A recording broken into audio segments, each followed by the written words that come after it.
Woody always shows up unannounced. Never comes to the front door, shows up unannounced. How the hell he finds me, I don't know. One night turns into 2 nights, turns into, hey, you mind if I park my bus? Oh, how about the cable TV? How about the satellite? Hey, what's your code on this? And all of a sudden... You had a Harrelson encampment. Oh, yeah. Somebody gonna cue me or do I cue myself? Cue yourself. Okay. Hey everyone, it's time for another episode of Let's Talk Off Camera. So, let's turn those cameras off, get and talk in here. Let's start with the huge name drop. You ready? It's gonna be heavy. You guys are gonna have to do a lot of catching right now. Uh-oh. Academy Award winner Matthew McConaughey is here today. Woo! Hey.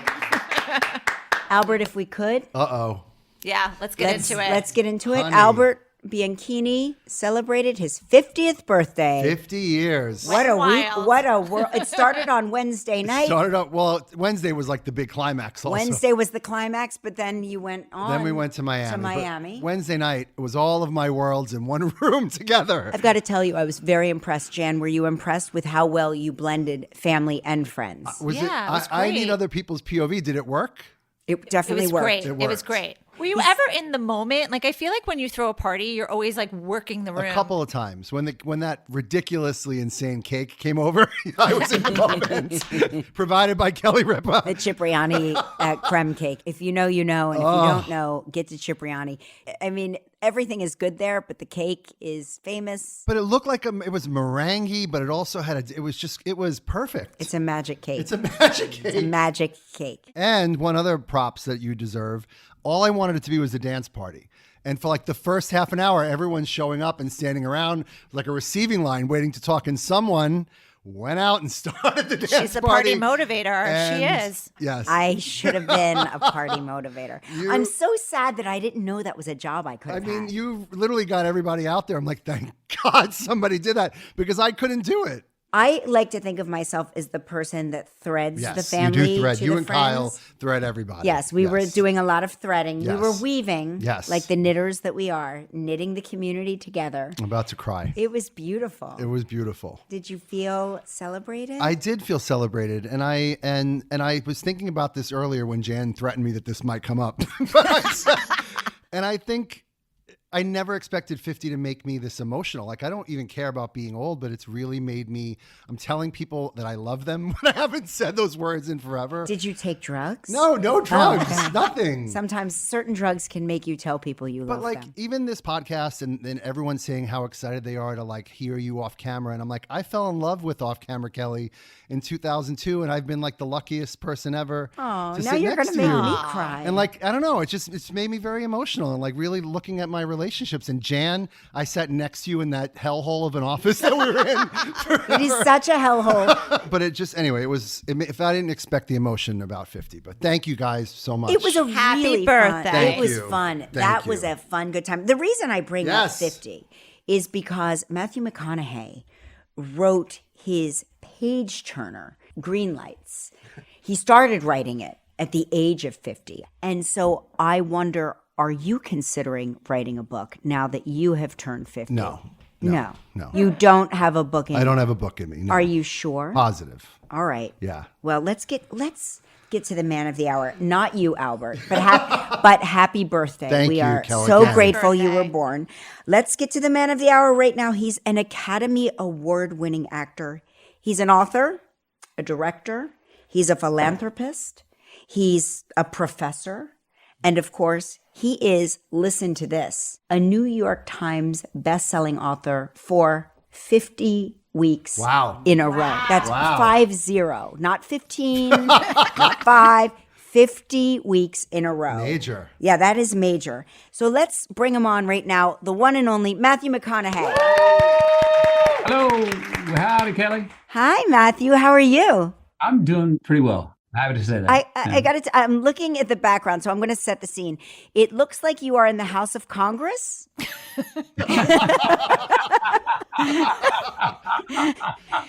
No, negatory. No. I'm in my office in Austin, Texas. No and I happen to kidding. have a Texas flag and an American flag in the background. Two flags I very much appreciate. and just some books and stuff from the library in the background. But those look like fine leather-bound books. Those look like real books that like big people read. Oh, they are not. Matthew, we all loved your book, and congratulations, by the way. It's the gift that keeps on giving. Do you have any books that you've read that struck you the way Greenlights struck the world? Og Mandino's the greatest salesman in the world. Oh. Wow. Oh, yeah. Well, that was a fast answer. I don't know if I'd be sitting here talking to you without that book. That book found me. It was one of those mystical things that found me at a time when I was searching. I was in college. I remember it was my sophomore exams in college, and I was a big studier. I had made straight A's. And for whatever reason, this day, I went to the fraternity house. I had an hour and a half before my exam, and I went to my buddy's dorm room. I'm sitting there, and I opened up my books to study, and I was like, McConaughey, you got this. Don't study anymore. First time I'd done that in years. So I was like, okay, I love sports. I put on the TV. I put on ESPN. I'm flipping through. For whatever reason, this day, I was not interested. I turn off the TV. I look over to my left. There's a stack of magazines, Sports Illustrated, Playboys. For whatever reason, I just flipped through. I'm like, nah, I'm not interested. Well, about 8 magazines deep, I looked down, and there was this white paperback, and in beautiful red cursive writing, it said, "The Greatest Salesman in the World." And I picked that up, and I was like, well, who the hell is that? Wow. And I started reading. Forgot about my exam completely. Got to the end of the first chapter where it tells you like what to do for the rest of the book and how many times you got to read it a day, etc. I took that book and it was mine. I went and read it that afternoon and then that night and did what it said to do. You read each chapter 3 times a day. And it gave me the courage to go, you know what? I don't want to go to law school anymore. I want to go to film school. Wow. I'm sure you would have been an incredible lawyer. You know, at this point, you are a lawyer. Let's face it. You've played a lawyer. I'm glad I get to go play a lawyer for 5 months and then quit and go to another. I'm glad I made the decision to go into storytelling business. Torts reform. It just doesn't seem like a lot of fun. I like my vocation now. Yeah, we like it too. I want to talk really quickly before we get into anything else.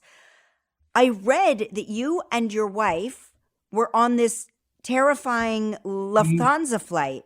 It dropped, what, 4,000 feet, 7,000 feet, something? Captain said it dropped 4,000 feet. What does that feel like?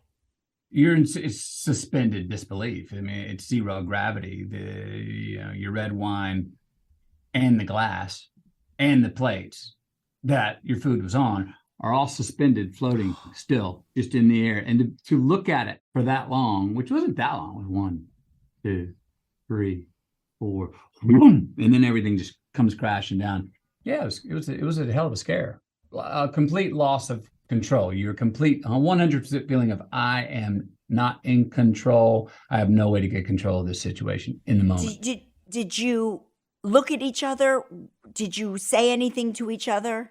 Right after, yes. I mean, it actually, my tray table is what held me down. I did not have my seatbelt on. And there was not a seatbelt warning right before it happened.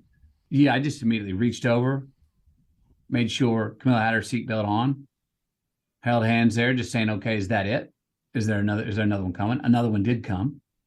It was odd. You hear people's reactions. Some people were ghost silent. Some people had big burst of laughter. And it was not like, oh, this is fun. It was like, I've just got to deal. I'm in shock. Mm-hmm. And then, you know how it is on a plane. If you see the flight attendant not looking extremely confident, you're like, uh-oh. You know what I mean? Right. It's the only place my eye goes, the flight attendant. Always. Right.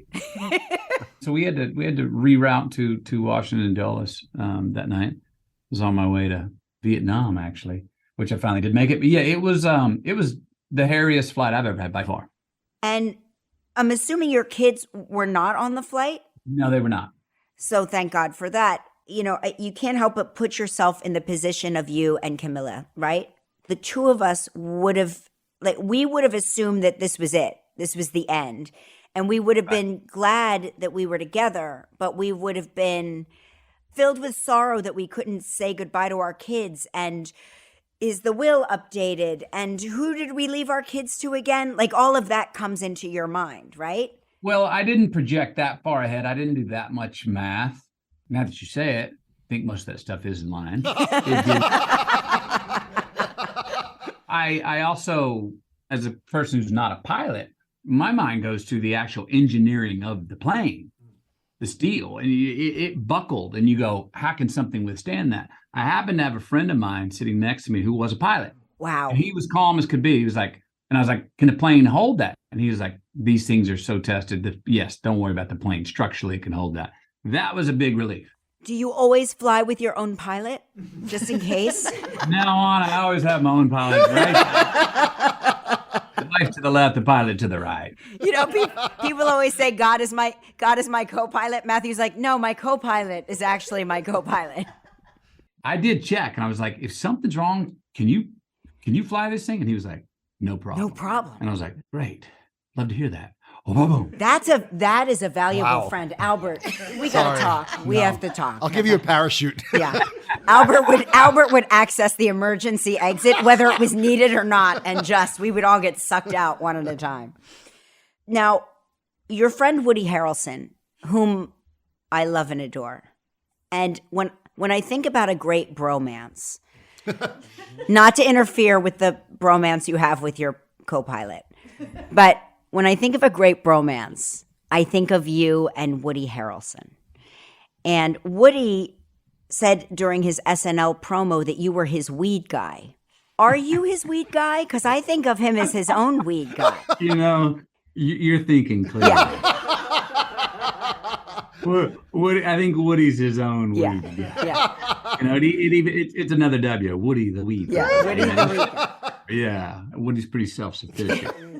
You know, you've worked together. I love the two of you in True Detective. It, kept me awake at night. Like, it was truly a terrifying, thrilling television series. I enjoyed the series too. Yeah. I kind of miss it. Yeah, I do too. You're working on something else together? Yeah, so it's called Brother from Another Mother. I love it. It's amazing. So And we, where I start and where he ends and where he starts and I end has always been like a murky line. Yeah. And that's part of our bromance, right? Yeah. My, kids call him Uncle Woody. His kids call me Uncle Matthew, et cetera, et cetera. And you see pictures of us. And my family thinks a lot of pictures of him are me. Right. His family thinks a lot of pictures of me are him. And in Greece a few years ago, we're sitting around talking about how close we are and our families and et cetera. And my mom is there. Yeah. And she says, Woody, I knew your dad. Oh. Stop the presses. Yeah. Oh, now, does everybody lean into this statement? Everyone was aware of the ellipsis that my mom left after knew. It was a loaded K-N-E-W. Well, we went on to unpack this, what knew meant, and did some math and found out that his dad was on furlough at the same time that my mom and dad were in their second divorce. Then there's possible receipts in places out in West Texas where there might have been a gathering or a meeting or a new moment. So have you done any of these DNA tests? This is what we're on the precipice of now. It's a little easier for Wood to say, come on, let's do it. Because what's the skin in it for him? Right. It's a little harder for me because he's asking me to take a chance to go, wait a minute, you're trying to tell me my dad may not be my dad of 53 years of believing that? I got a little more skin in the game. Anyway, so we're doing a series about our families. It's based on truth. Woody always shows up unannounced. Yeah. Never comes to the front door, shows up unannounced. How the hell he finds me, I don't know. He showed up at my place out of nowhere, showed up. I noticed it was him when he was in the bed with me and my wife. He climbed to the second story, came in through the balcony, all right, as Wood does. It's not the third time he's done that, okay? So one night turns into 2 nights, turns into 3 nights, turns into, hey, you mind if I park my bus? You got a nice sized property here, which turns into, can I borrow the extension cord and hook up to that? Oh, how about the cable TV? How about the satellite? Hey, what's your code on this? And all of a sudden, his whole life started to creep into my home. You had a Harrelson encampment. Oh, yeah. And where Woody and I are the best of friends, we have different approaches in how we raise our children and how we go about certain things. I may be a little more organized on some certain things. And This is a story about, it's a love story about us, he and I and our families coming together and the conflicts and comedy that come with that. I cannot wait. Like, I can't wait. I would like to volunteer my services to administer any and all DNA tests. Maybe that should be part of the show. I definitely think Auntie Kelly should come over. Yes. Just for, just with a swab. I'll do a with a quick swab. swab. We don't even need to swab Woody. We'll steal like his toothbrush or something out of the minivan. It's connected to a bamboo handle. Of course it is. Of course. He whittled it himself. Yeah.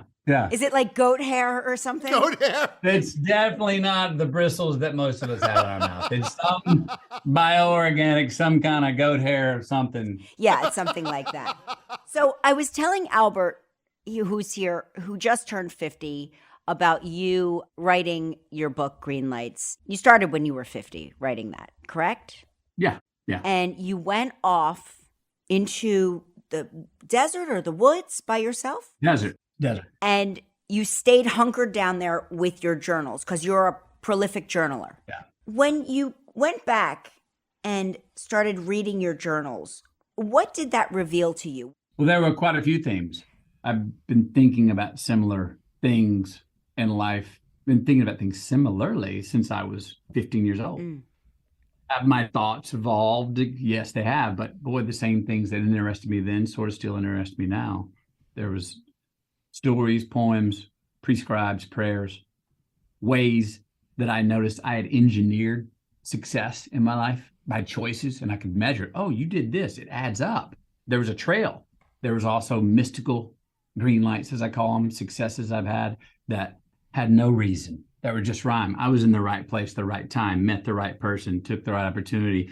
Boy, if I'd have caught that red light instead of that green light back there, I wouldn't have met that person and may not be here today. Because, it's all a mystery. Our life's a mystery going forward. It's a science looking back. We can look back at all of our years and connect the dots.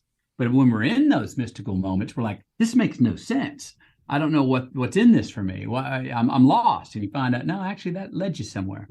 I went back, and a lot of the stuff I did and thought and believed, and I was quite embarrassed about. Even had some shame for a lot of things. But then after I given myself no option to be with anything else than me and my past 50 years of journaling stuck with me and my past, I started to laugh at some of those things. Yeah. Started to forgive myself for some of those things. Started to say, oh, that thing you wrote at 16, you're still working on that today. Okay. So I started to connect, gave my history a little lineage to where I am now. And so I put those in the book. There's a lot of stories. There are prescribes, poems and prayers, etc. There are methods and processes. I think there is a science to satisfaction. There are ways we can engineer success and satisfaction in our life. There's also an art to live in, which is more that mystical sense that comes with some wisdom of being able to call the audible along the way. And it may not make sense, or take the risk at a moment where you're like, I don't know where this is going, but I'm taking it anyway. But there's also times where taking the risk is not making a move at all that I found can sometimes work. And that becomes the art of living for all of us. And when you talk about like having shame, I find that shame is one of the things that gets people hung up when they cannot forgive themselves, when they cannot let go, when they are mired in shame. I find a person that is unable oftentimes to move forward. And so how did you turn, say, the red lights in your life into green lights? Well, as I said, I forgave myself for some of it and noticed that some of the things I was ashamed of. I said, oh, well, you have amended that in the last 30 years. You did update your iOS between your ears and your heart, McConaughey. Okay, good. You did evolve. I noticed somewhere I was like, oh, you're still a repeat offender there, buddy. So is that just who you are? Or do we need to amend this and say the buck stops here? I'm not going to do that anymore. And that's what so many people ask me about after putting the book out, is like, what do I do with a red light in life? A crisis, pain, loss. We're at a dead end. Doesn't make sense. High uncertainty. And part of it is trusting that there is a gift or a lesson in that red light. And that's where it eventually turns green. So, I think in life, the yellow lights in our life, are they're the most like life because you have a choice. You can either put the pedal to the metal and blow that son of a bitch and go, I'm not giving that crisis credit. Or you can slow down and go, you know what? I need to take a pause here. I need to heed the caution. I need to change my ways a little bit, take some inventory, look over my shoulder and figure out why I keep stepping in the same pile of shit. Mm-hmm. And if you do that, you slow down, what do you literally end up at? You end up at a red light where you have to stop and be with yourself and go, okay. What's your percentage when you're at the yellow light? Do you tend to speed up or are you more of a slow down kind of guy? Well, so I was raised as a blow through every yellow light. Don't give anything crisis. You trip, get up, dust yourself off, keep going. So I was raised as a big repeat offender. I step in the same pothole every time around the track. So what I've tried to do is go, hey, I've done that 50 times. I was raised to just get up, be resilient and go. Wait a minute. What if I pause and go, oh, there's that hole. So when I make that turn, go wide instead of come on the inside, so I don't step in the same damn hole again. So I think I've gotten more considerate than I was raised to be. And I do a little more inventory on my life and my past than I was raised to do.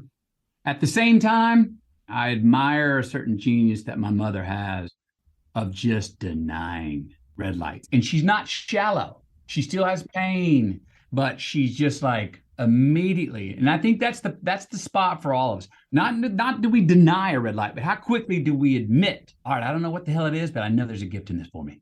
I'm going to deal with this crisis, but I'm believing that there's a light on the other side of this tunnel and it's going to be green. But your mom, she's from New Jersey, right? Yep. Is she originally from New Jersey? She's actually from Altoona, Pennsylvania, but said Trenton because she said who would want to be from a place called Altoona. So anybody from Altoona out there, Altoona. that's my mom and her words. But she spent time in New Jersey. Yes. She was Miss Trenton. Oh my gosh, Wow. She was Miss Trenton. Holy cow. Yeah, it was a big deal for her. Yeah. So, what's so fascinating, because I think that your parents sound like a lot of parents. We all are of similar ages here in this room. And I always say that's 70s parenting. 70s parenting where they're like, get up, keep going. You're not bleeding. Yep. You're fine. How many times were you told you're fine? Yeah. Rub it. It's not a broken arm, it's a bruise. So what impact, and this is like to me so fascinating, that your parents married each other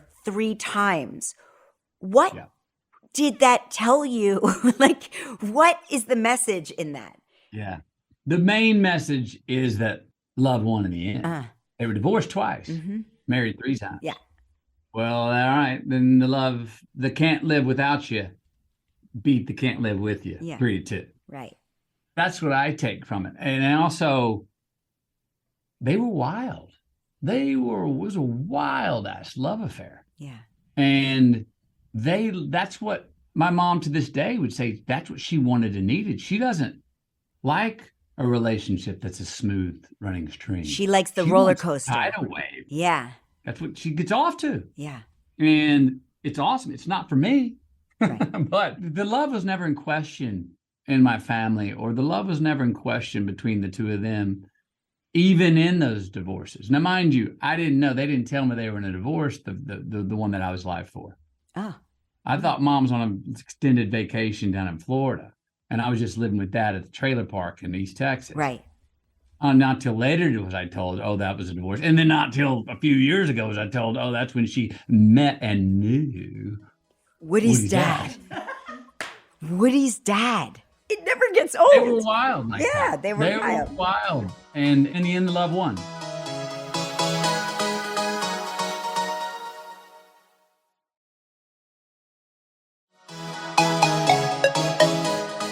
What can you tell me about the words that you couldn't use as a kid? Yeah. So you couldn't say the word hate. I got my first butt whooping for saying, I hate you, Pat, to my brother. And I only heard that word at school, and I wanted to sound like I was a little bit older, so I said it to him at my own birthday party, of which my mom stopped the birthday party and gave me a whooping in front of all my friends at my birthday party.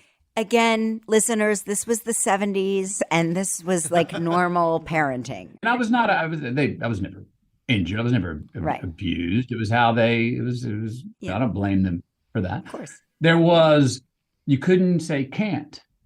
I remember can't was like a really dirty word. I remember there was a morning I had to get up and mow the lawn on Saturday morning for my chores. And I went out and I tried to start the lawnmower and it wouldn't start. And I came in and my dad was in the kitchen. And I said, Dad, I can't get the lawnmower started. And he got up, just calmly grabbed me by the arm, we walked out of the kitchen, through the garage, around the backyard to the lawnmower. He tried to start it, didn't start. He got down, tinkered with it, got out the toolbox, fixed it, whatever, 10 minutes, pulled it, it started.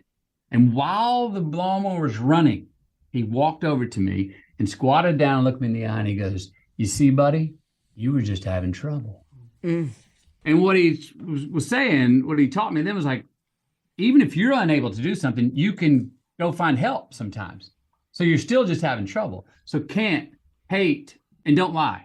Oh, you couldn't lie. So when we were punished for lying, saying I can't, or saying I hate, what we were learning was, well, I guess I'm supposed to do the opposite of that. Now look at the antonyms of those three words. The antonym of hate is love. Right. The antonym of can't is I can or I'm having trouble. And the antonym of lying is tell the truth, be honest. So it was an indirect way of teaching us constructive and valuable values. Mm-hmm. And to this day, I mean, I still practice it with my kids. CANT is a word we don't allow for those same reasons. We don't. HAT, it's a big word. People throw that around loosely. And we're like, whoa, that's big. Mm-hmm. Do you understand what you're saying? To lie and own up to the truth. If you let me know now, you're going to be in a whole lot less trouble than if I find out you were lying later. Come on. And plus, whatever it is you're lying about, I bet we've done it before. Yeah, right. You know what I mean? Yep. So that's what those words meant. We got in trouble for those words, which taught us to, do the opposite, which are three very good, valuable words. Do they have chores? Do they keep journals? Are you instilling the things that were so instrumental in your, I would say, success overall? Trying to. Yeah. They all have chores. And then at the end of each week, we get together and then we all sit down and say, how do you think you did? Let's go over them. And they'll go over them. Oh, I forgot to make my bed on the Wednesday morning. Hey, but I remember to feed the dogs every time and I picked up the poop and da-da-da-da-da. And then they say what they think they should get. And then we take a consensus from the brother and sister. Well, do you think that's fair? And then we pay out our allowance. Journaling. My eldest is starting to journal. My daughter's journaling. They don't have it as a practice yet.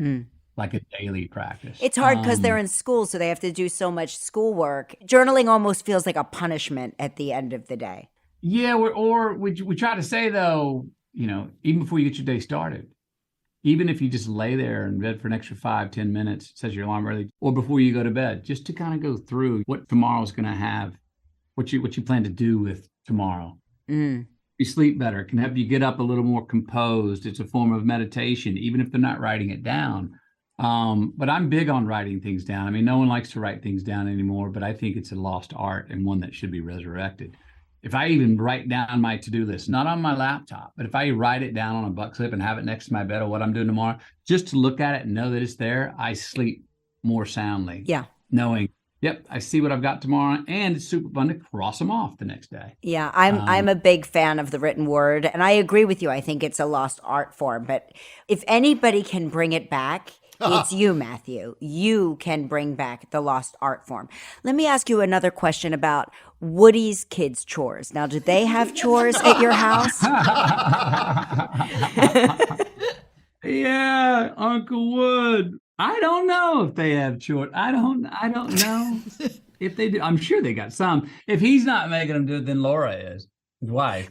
Because here's the problem. When your kids get together, right? If those kids don't have chores, they will tell your kids, you shouldn't have to do this. You're just a kid. A scam over there. Yeah. Well, obviously we go through some of that, and we're going through it now where you can be friends with this person, but understand that we have different expectations and you have different responsibilities than maybe they do.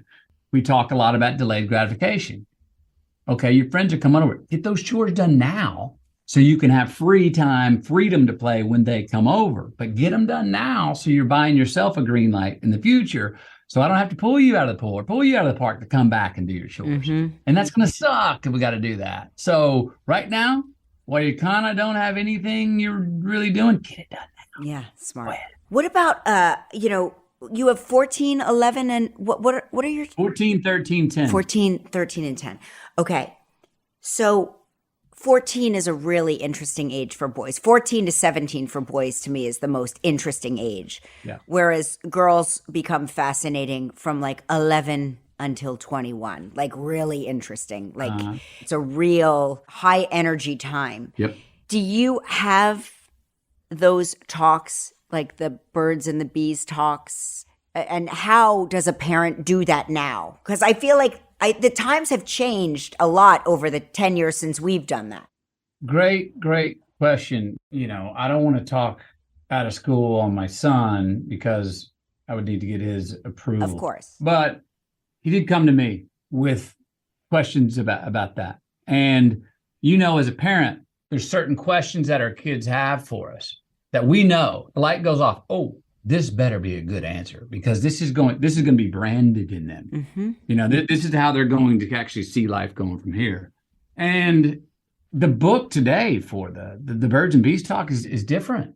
You sure as hell don't want to go online and type something up. Who knows what you're going to get fed there, right? So I went back. It's a story in my next book about what this talk was. But I had an hour and a half. I ordered some particular books, and we sat down and went through them. And I shared stories of awkward times early and the expectations that I had that didn't work out, from the question of like, well, when you go in for a kiss, do you turn your head left or right? There's not a science to it, buddy. Right. And guess what? My first kiss, my lip got hung up on Amy's braces, and I was hung there.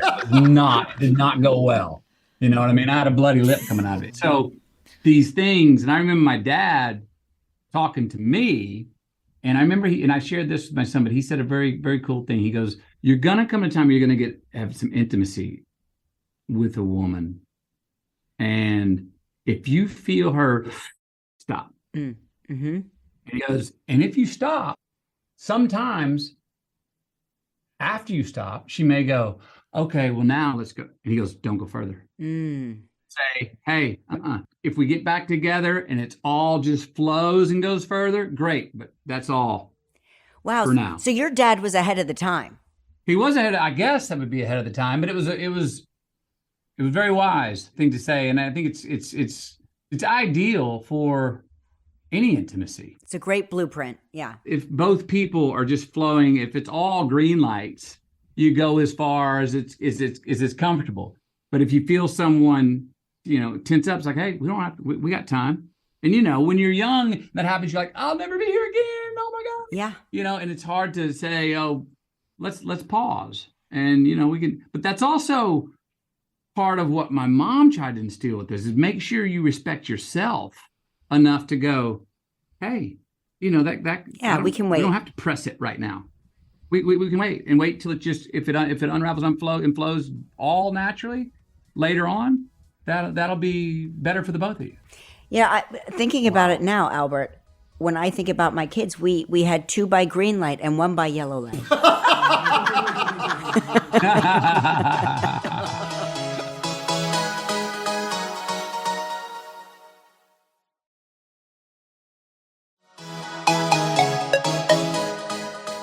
So tell me about your virtual event. It's called The Art of Livin. The Art of Livin, Livin, no G on the end because life is a verb.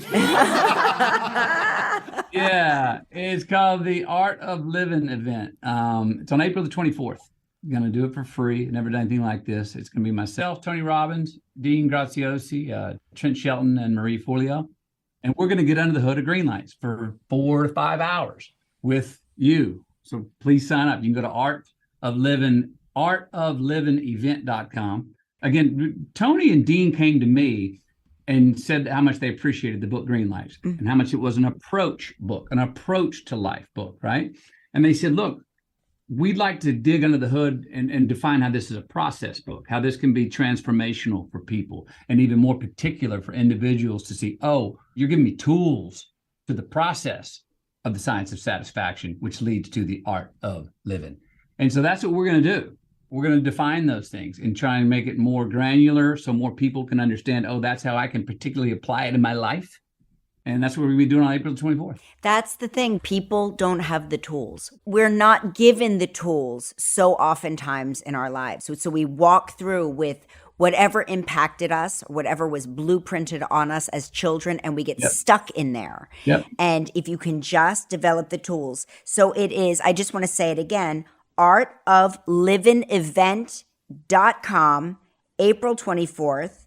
I'm going to sign on. Please. I'm logging in because this has been a really fun conversation. For me too. I mean, look, and especially now, we're coming out of a universal 3 or so years of disruption. Mm-hmm. Everyone was affected in some way. We were all in some form of limbo and uncertainty for at least 3 years. And now we're coming out where we can kind of make some bets, reform some trust, renegotiate the path forward, regenerate and restore some tried and true tested values that worked in the past that should go with us in the future. Mm-hmm. But we still got to adapt because it's a new day. We still got to update the old iOS between our ears. And now's the right time to do that. And hopefully this course and how we're going to get into the process is going to be some tools for how to get solid steps going forward and write the story, help write the story of our own lives. Will Uncle Woody be stopping by to the event? Do you know? I sure hope so. Like I said, man never comes through the front door. Yeah. He doesn't have a schedule, so who knows? I love you both so much. I really do. Thank you so much for joining us. Really appreciate it. My pleasure. Thanks. I enjoyed it. Matthew Thank you for your McConaughey, time. everybody. All right, man. Go write that book, Albert. Albert, he's going to write it. He's going to write All it. right. Well, I mean, he didn't disappoint. let me tell you something. Dear listeners, we could have potentially uncovered a mystery here. Oh my God.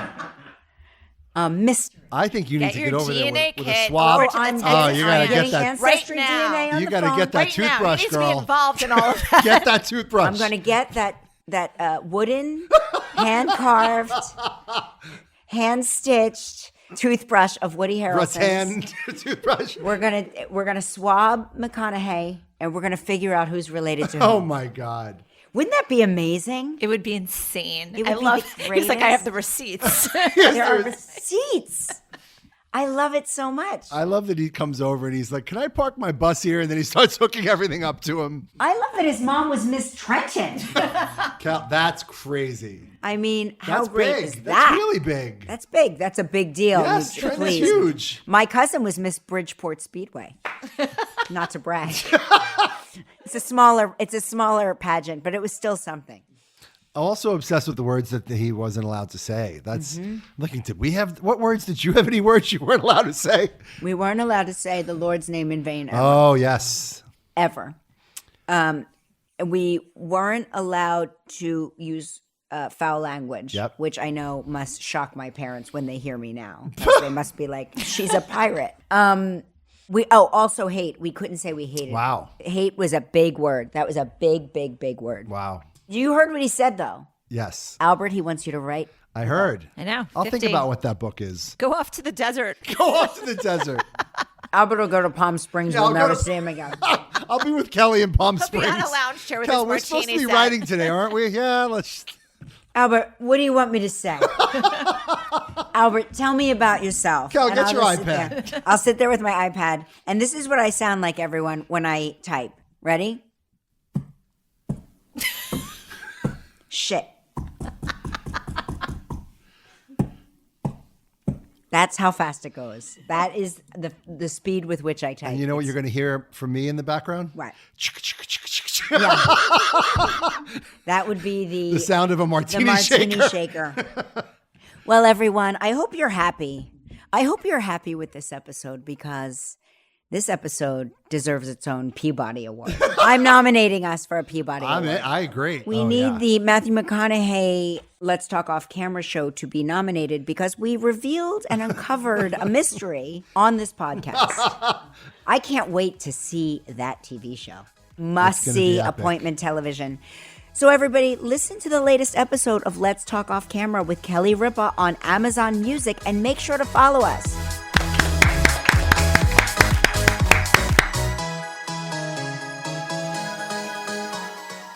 Let's Talk Off Camera with Kelly Ripa is a co-production of Melojo Productions and PRX Productions with help from Goat Rodeo.